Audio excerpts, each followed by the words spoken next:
America ఉపాధ్యక్షుడు JD Vance comments Pakistan ని చావు దెబ్బ కొట్టాయని విశ్లేషిస్తున్నారు అంతర్జాతీయ పరిశీలకులు. ఇండియా పాకిస్తాన్ యుద్ధంతో మాకు సంబంధం లేదు, మేము జోక్యం చేసుకోలేమని ఆయన చేసిన వ్యాఖ్యలు పాక్ లో అలజడి రేపుతున్నాయి. అమెరికాని మిత్ర దేశంగా భావిస్తే ఆ దేశం తమను నట్టెంట ముంచిందని అక్కడ ప్రజలు వ్యాఖ్యానిస్తున్నారు. ప్రచన్న యుద్ధం సమయంలో యుఎస్ఎస్ఆర్ ని కాదని అమెరికాని నమ్ముకున్న తమకి తీరని అన్యాయం చేసిందని, అమెరికాకి తగిన గుణపాఠం నేర్పుతామని లాహోర్, ఇస్లామాబాద్ లో ప్రజలు రోడ్లపైకి వచ్చి ధర్నాలు, ర్యాలీలు నిర్వహించారు. ఇండియాతో చేతులు కలిపి తమని ఒంటరి చేసిందని వారు ఆవేశం వెళ్లగక్కుతున్నారు. అమెరికా డౌన్ డౌన్ అంటూ నినాదాలు చేస్తున్నారు. అమెరికా ముర్దాబాద్, ఇండియా రహస్య స్నేహితుడికి తగిన శాస్తి చేయాలని డిమాండ్ చేస్తున్నారు పాక్ ప్రజలు. జేడీ వాన్స్ వ్యాఖ్యలని పాకిస్తాన్ లోని కొందరు రాజకీయ పరిశీలకులు భిన్నంగా విశ్లేషిస్తున్నారు. ఇటీవల అమెరికా ఉపాధ్యక్షుడు జేడీ వాన్స్ ఇండియా పర్యటనకు విచ్చేశారు.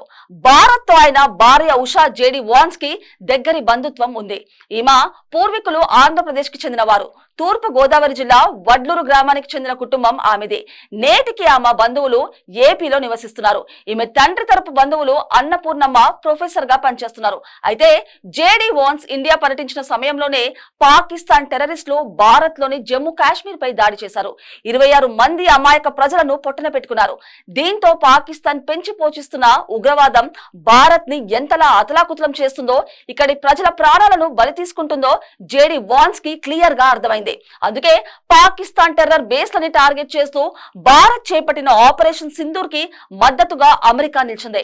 ఇండియా పాకిస్తాన్ యుద్ధంపై తాము జోక్యం చేసుకోమని జేడీ వాన్స్ ప్రకటించడం వెనుక ఇది కూడా ఒక కారణంగా భావిస్తున్నారు విశ్లేషకులు. మరోవైపు అమెరికా ప్రయోజనాలతో పాటు ప్రపంచాన్ని భయపెడుతున్న ఉగ్రవాదానికి చెక్ పెట్టాలంటే పాకిస్తాన్ లోని టెర్రరిస్టులకి, దానిని స్పాన్సర్ చేస్తున్న ఆ దేశ నాయకత్వానికి తగిన బుద్ధి చెప్పడానికి ఇదే సరైన సమయంగా అగ్రరాజ్యం అంచనా వేస్తుందని తెలుస్తుంది. గతంలో పాక్ అమెరికా మధ్య మంచి స్నేహ బంధాలు నెలకొన్నాయి. యుఎస్ఎస్ఆర్ పతనం తర్వాత అమెరికా, ఇండియా సహజ భాగస్వాములుగా మారిపోయాయి.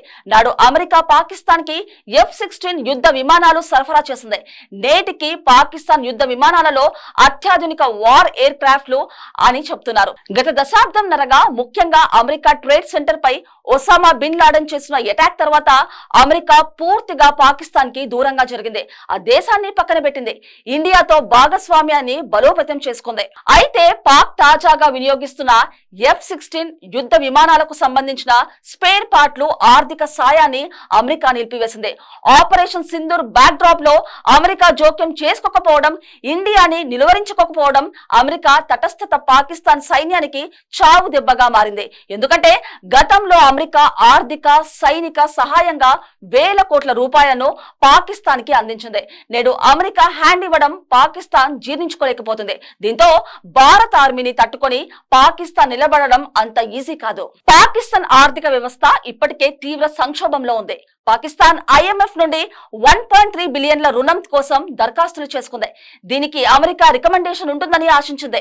కానీ తాజాగా ఆ దేశ ఉపాధ్యక్షుడు జేడీ వాన్స్ ఇచ్చిన జోక్యం చేసుకోలేమనే స్టేట్మెంట్ తో తమకు ఆ రుణం అందందని పాకిస్తాన్ లెక్కలు వేసుకుంటోంది. ఇది కూడా అమెరికాకు చావు దెబ్బగా భావిస్తున్నారు పరిశోధకులు. జేడీ వాన్స్ వ్యాఖ్యలు అమెరికా ఆర్థిక సాయం అవకాశాలను తోసిపుచ్చాయి. పాకిస్తాన్ కు ఎలాంటి సాయం చేయలేమో అని వాన్స్ స్పష్టం చేయడం అమెరికా ఫోకస్ భారత్ వంటి వ్యూహాత్మక భాగస్వాములపై ఉందని సూచిస్తుంది. ఆఫ్ఘనిస్తాన్ యుద్ధం ముగిసిన తర్వాత పాకిస్తాన్ స్ట్రాటజిక్ పార్ట్నర్షిప్ ప్రాముఖ్యత అమెరికాకు దక్కింది. ముఖ్యంగా ఒసామా బిన్ లాడెన్ పాకిస్తాన్ భూభాగంలోని అబోటాబాద్ లో దొరకడం, పాకిస్తాన్ కి తాలిబన్ల మద్దతు ఉందని తేలిపోవడంతో పాకిస్తాన్ తో సన్నిహిత సంబంధాలను అమెరికా దూరం చేసుకుంది. ఇది కూడా పాకిస్తాన్ కి ఆశాభంగం. దౌత్య పరంగా కూడా భారత్ భాగస్వామ్యం అమెరికాకి ఎంతో అవసరం. జేడీ వాన్స్ వ్యాఖ్యలు అమెరికా దౌత్యపరమైన వైఖరిని స్పష్టం చేస్తున్నాయి.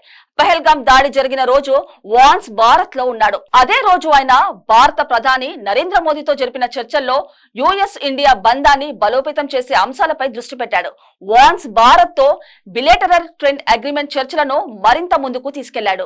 పాకిస్తాన్ ఈ దాడి తర్వాత అమెరికా నుండి దౌత్యపరమైన మద్దతు కోసం ప్రయత్నించింది. పాకిస్తాన్ బ్రాడ్కాస్టింగ్ మంత్రి అత్తా ఉల్లా తరార్ భారత చర్యలను సైనిక సాహసపేతంగా వర్ణించారు. అమెరికా జోక్యం చేసుకోవాలని కోరాడు. కానీ వాన్స్ యొక్క ఈ సంఘర్షం మాకు సంబంధం లేదనే వ్యాఖ్యలు పాకిస్తాన్ యొక్క ఆశలను నీరుగార్చాయి. America state secretary Marco Rubio రెండు దేశాలను సంయమనం పాటించాలని కోరాడు. కానీ భారత్ కు వ్యతిరేకంగా ఎలాంటి నెగటివ్ కామెంట్స్ చేయలేదు. దీంతో పాకిస్తాన్ బిక్కచచ్చిపోయింది. పాకిస్తాన్ ప్రజలు, ముఖ్యంగా యువత అమెరికా తటస్థ వైఖరిపై తీవ్ర అసంతృప్తిని వ్యక్తం చేస్తున్నారు. ఇస్లామాబాద్, లాహోర్ లో నిరసనలు చెలరేగాయి. అమెరికా మమ్మల్ని రోడ్డుపై వదిలేసింది అనే నినాదాలు మారుమ్రోగాయి. అమెరికా మాకు చావు దెబ్బ ఇచ్చింది, ఇప్పుడు మేము ఒంటరిగా భారత్ తో పోరాడాలి అని రాశాడు. ఈ అసంతృప్తి పాకిస్తాన్ అంతర్గత రాజకీయ అస్థిరతను, ఇమ్రాన్ ఖాన్ జైలులో ఉండడం, సైన్యంపై ప్రజలు తిరుగుబాటు అయ్యేలా చేస్తుందనే విశ్లేషణలు సాగుతున్నాయి. అమెరికా గతంలో పాకిస్తాన్ కి ఇచ్చిన మద్దతు ఆ దేశంలో ఒక నమ్మకాన్ని కలిగించింది. వాన్స్ వ్యాఖ్యలు ఈ నమ్మకాన్ని ధ్వంసం చేశాయి. భారత్ లో ప్రజలు అమెరికా తటస్థను స్వాగతించారు. ఇది భారత్ కి ఫ్రీ హ్యాండ్ ఇచ్చింది. మొత్తం మీద అమెరికా తమను వెన్నుపోటు పొడిచిందని, నడి రోడ్డుపై వదిలేసిందని పాకిస్తాన్ ప్రజలు వాపోతున్నారు. చైనా రాడర్లు, మిసైల్స్ అత్యంత దారుణంగా ఫెయిల్ అవుతున్న సమయంలో ప్రపంచ పెద్దన్నగా భావిస్తున్న అమెరికా సైతం తమకు మద్దతుగా రాకపోవడంతో పాకిస్తాన్ లో కొత్త ఆందోళనలు రేపుతోంది.